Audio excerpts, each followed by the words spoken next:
काय लिहिले एकदम एक्साइटेड दिसताय? का नसणार, कारण क्रिकेटची तर मजा लुटतोच आहे. लंडनला आलोय शेवटच्या टेस्टसाठी आणि आज कॅमेऱ्या मागं जो उभा आहे त्या कौस्तुभ बरोबर मी ग्लोब थिएटरला जाणार आहे. शेक्सपियरचा इतिहास सांगणाऱ्या ग्लोब थिएटरला जाऊन नाटक बघायचा प्रोग्राम आहे. त्यामुळे एक्साइटमेंट का नसणार. चला चला चला, ग्लोब थिएटर आज बघायचंय, नाटक बघायचंय, त्यामुळे तिथली मजा लुटूया. चला.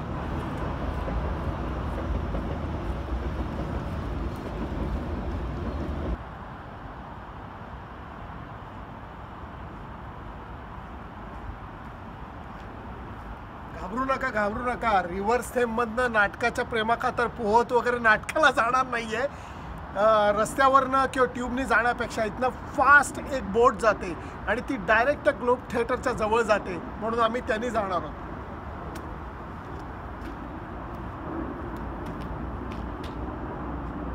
बोट राईड इतकी मस्त आहे. या बोट राईडमध्ये लंडनचं दर्शन होतं. हे बघा, पार्लमेंटच जातोय.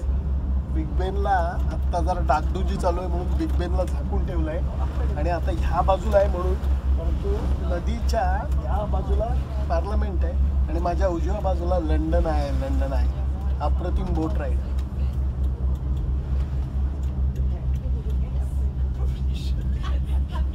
हे आहे ब्रिटिश पार्लमेंट आणि मागं जो टॉवर झाकून ठेवलेला दिसतोय ते म्हणजे बिग बेन घड्याळ.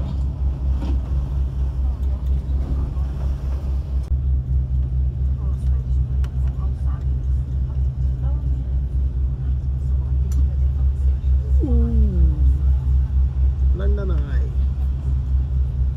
हे सगळं बघत आम्ही ग्लोब थिएटरकडे चाललो आहे. फॅन्टॅस्टिक.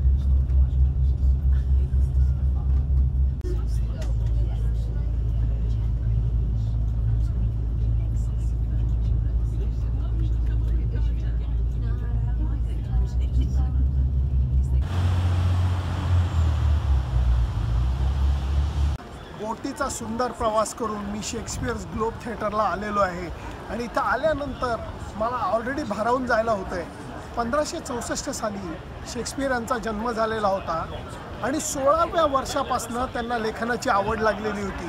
त्यांचं आयुष्यात जणू काय फास्ट फॉरवर्ड होतं, कारण वयाच्या 18व्या वर्षी त्यांचं लग्न झालं, ते सुद्धा वयाने जास्त असणाऱ्या बाईबरोबर, आणि त्याच्यानंतर 6 महिन्यात त्यांना पहिलं मूल झालेलं आहे. आणि या माणसानी नंतर, मी तुम्हाला नावही सांगतो, जेम्स बुर्बेज नावाच्या एका प्रोड्युसर बरोबर 1576 साली त्यांनी पहिल्यांदा थिएटर जॉईन केलं आणि त्याच्यानंतर त्यांचं नाटकाचं काम रंगकर्मी म्हणून चालू झालं होतं.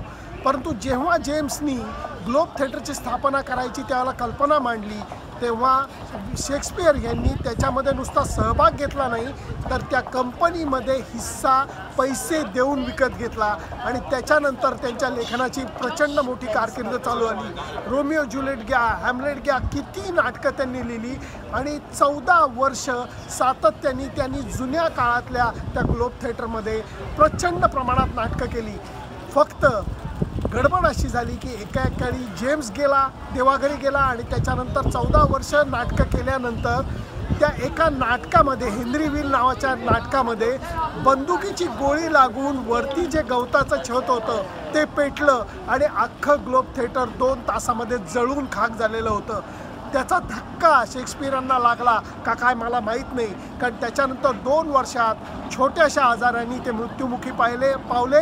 वयाच्या फक्त 52व्या वर्षी या सगळ्या गोष्टी मागं पडल्या आणि त्याच्यानंतर 1997 साली हे थिएटर उभारण्यात आलेलं आहे आणि शेक्सपियर यांच्या स्मृती नाटक करून जपण्याचा प्रयत्न केला जातोय.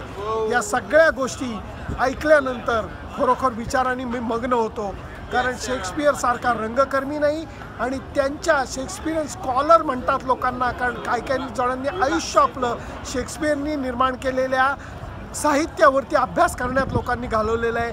म्हणून या सगळे विचार मनात घेऊन मी आता शेक्सपियर्स ग्लोब थिएटरला नाटक बघायला जाणार आहे.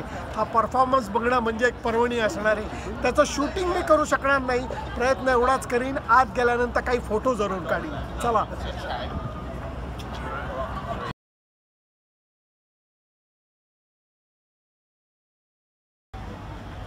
सिस्टीम किती परफेक्ट असते बघा. वर्षाचा प्रोग्राम इथं त्यांनी लिहून ठेवलेला आहे की कुठल्या दिवशी कुठलं नाटक कधी होणार आणि ते शेड्यूल फॉलो करून जगभरातले टुरिस्ट हे इथे येतात आणि नाटकाचा आनंद घेतात शेक्सपियरच्या. आणि ग्लोब थिएटरला किती परफेक्ट सिस्टीम आहे, किती परफेक्ट सिस्टीम आहे. आणि हे बघा, आज आहे 4 सप्टेंबर आणि हे 7:30चं विंटर स्टेल नाटक हे मी बघणार आहे.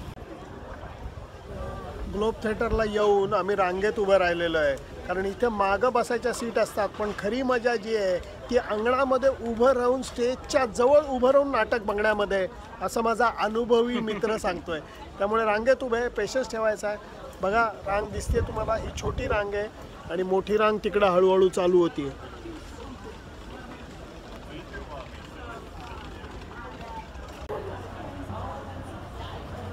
आता दुसऱ्या रांगेला सुरुवात झाली, कारण हे जे दरवाजा आहे इथनं आम्हाला ते आत सोडणार आहेत आणि इथं आमची रांग आहे. परंतु तेवढ्यात खाली माझी नजर गेली.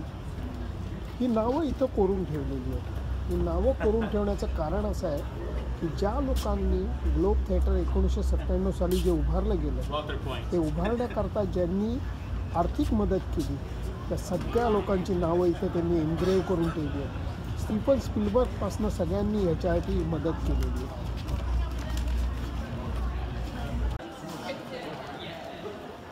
मोकळा आकाशामध्ये बांधलेलं हे ग्लोब थिएटर जुन्या काळच्या ग्लोब थिएटरची आठवण करून देणार आहे.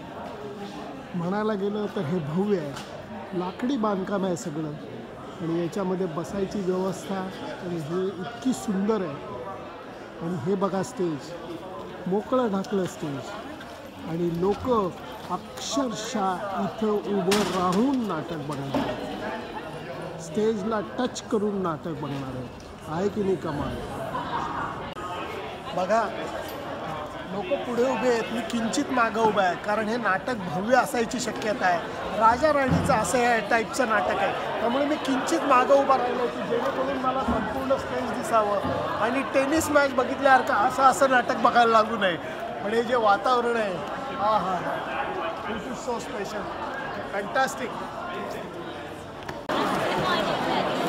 नाटक चालू व्हायला आता 5 मिनिटं उरली आहेत आणि तुम्ही बघा, प्रेक्षागृह खचाखच भरून लागले.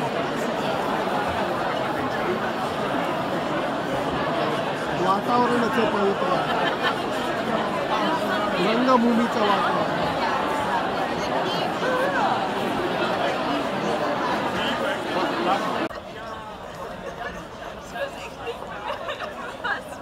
ग्लोब थिएटरचा अनुभव फार सुरेख झालेला आहे, कारण शेक्सपियरचं नाटक बघायला मिळालेलं आहे आणि ते सुद्धा अशा थिएटरमध्ये की ज्याला तोड नव्हती, इतकं वेगळेपणा होता. आणि बघतोय आपण केवढी गर्दी आहे, ऑन डे आहे तरी खचाखच भरलेलं प्रेक्षागृह आणि तृप्त होऊन मी शेक्सपियर्स ग्लोब थिएटरवरनं जातोय. फॅन्टॅस्टिक.